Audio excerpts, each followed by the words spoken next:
நம்ம காலுக்கு கீழே இருக்கிற 30-40 இன்ச் மண்ணு தான் மேல் மண்ணுன்னு சொல்லப்படுற டாப் சாயில். இந்த மேல் மண்ணு தான் விவசாயத்துக்கு அடிப்படை. மேல் மண் இல்லாம எந்த ஒரு செடியையும் வளர்க்க முடியாது. ஆனா ஐநா அமைப்பு ஆய்வுகள் உலகம் முழுக்க 33% மேல்மண் அரிக்கப்பட்டிருக்குன்னு சொல்றாங்க. இது எந்த அளவுக்கு வேகமா நடக்குதுன்னா, ஒவ்வொரு 5 செகண்டுக்கும் ஒரு ஃபுட்பால் கிரவுண்ட் அளவிற்கான மேல்மண் அழிஞ்சிட்டு இருக்குன்னு சொல்றாங்க.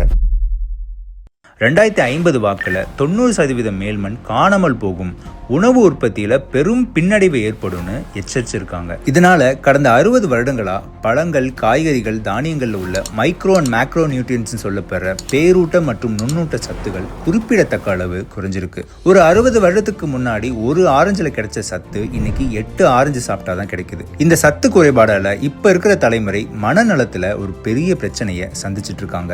ஆனா இங்கதான் ஒரு முக்கியமான விஷயம் இருக்கு. நாம பயன்படுத்துற நிலப்பரப்புல சுமார் 60-65% மேல விவசாய நிலமா இருக்கு. அதாவது இந்த பூமியோட பெரும் பகுதி விவசாயிகளோட கையில தான் இருக்கு. அதனால எந்த உரம் போடுறது, எப்படி நிலத்தை பாதுகாக்கிறதுன்னு அவங்க எடுக்கிற ஒவ்வொரு முடிவும் இந்த பூமியுடைய எதிர்காலத்தவே தீர்மானிக்கிற அளவுக்கு முக்கியமானதா இருக்கு. இந்த மிகப்பெரிய பொறுப்பை உணர்ந்து தன் மண்ணை மீட்டெடுத்து உலக அளவுல மண் வளத்திற்காக ஐநா விருது பெற்ற மூவரில் ஒருவர் நம்ம தமிழக விவசாயி பொள்ளாச்சி ஆனைமலையை சேர்ந்த திரு வள்ளுவன் அவர்கள். இது எப்படி சாத்தியமாச்சுன்னு பார்க்கலாம். ஒரு செஸ் பிளேயர் தன்னுடைய ராணி, குதிரை, மந்திரி, சிப்பாயின்னு அவர்கிட்ட இருக்கிற எல்லா சக்தியும் துல்லியமா சிறப்பா பயன்படுத்துற மாதிரி ஒவ்வொரு விவசாயிக்கும் இயற்கை கொடுத்த சக்திகள் தான் சூரிய ஒளி, தண்ணீர், மண்ணுக்கு மேல இருக்கிற ஸ்பேஸ், மண்ணில் வளரும் பயிர்கள். இந்த அனைத்து சக்தியையும் துல்லியமா பயன்படுத்தியிருக்காரு நம்ம வள்ளுவன் அண்ணா.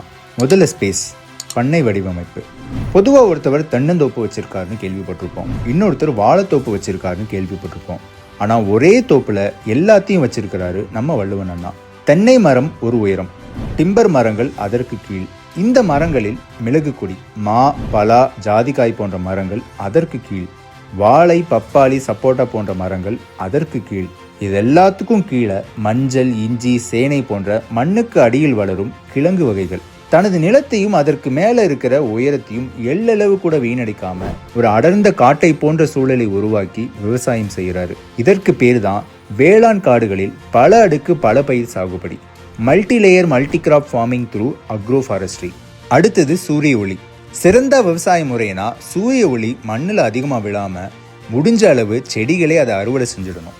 இந்த மல்டி லேயர் மல்டி கிராப் முறையில் இருக்கும் பல பயிர்களும் மரங்களும் மண்ணை பெருமளவில் மூடி சூரிய ஒளியை அதிகமாக அறுவடை செஞ்சிடுது. அடுத்தது தண்ணீர். ட்ரிப் இரிகேஷன்ல ஆட்டோமேஷன் பண்றதுனால பல பயிர் சாகுபடியை சாத்தியப்படுத்தியிருக்காரு வள்ளுவன் அண்ணா. மாட்டின் சாணம் மற்றும் கோமியத்தை மரம் செடிகளுக்கு பாயும் தண்ணீரோடு சேர்த்து பெரும் நீரா இல்லாம உர நீரா கொடுக்குறாரு.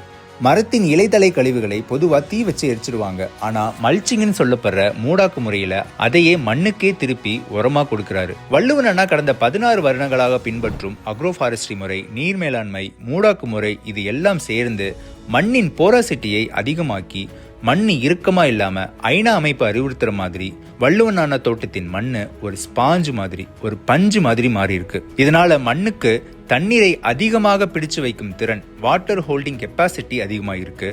கொஞ்சம் தண்ணீர் கொடுத்தாலே அது ஆவியாகாம எங்கேயும் ஓடி போகாம மண்ணு எப்பவுமே ஈரப்பதத்தோடு இருக்கு. கடும் வறட்சியையும் கடும் மழைப்பொழிவையும் சுலபமா கடந்து வந்திருக்காரு வள்ளுவன் அண்ணா.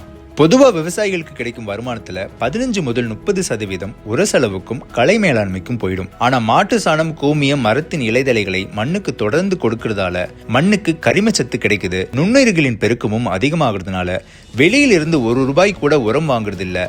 மண்ணு எப்பவுமே மூடி இருக்கிறதுனால களை தொந்தரவும் இல்லாமல் விவசாயம் செய்யறாரு நம்ம வள்ளுவன் அண்ணா. இந்த விவசாய முறையால ஒரு தென்னை மரத்துல 80-90 காய் எடுக்கவே சிரமப்பட்ட நம்ம வள்ளுவன் அண்ணா இன்னைக்கு 140 காய் எடுக்கிறாரு. ஏக்கருக்கு 50,000 சம்பாதிக்கிறதே கடினமா இருந்த நிலையில வளமான மண்ணால இன்னைக்கு அதை விட 5-6 மடங்கு அதிகமா லாபம் எடுக்கிறாரு. ஒரு செஸ் ஆட்டக்காரர் தன் காய்களை எப்படி திட்டமிட்டு பயன்படுத்துறாரோ அதே போல இயற்கையுடைய ஒவ்வொரு வளத்தையும் துல்லியமா பயன்படுத்தி மண்ணின் அங்கக கரிம வளத்தை உயர்த்தி தன் மண்ணை உலகத்துக்கே முன்மாதிரியா மாத்தி இருக்காரு வள்ளுவன் அண்ணா.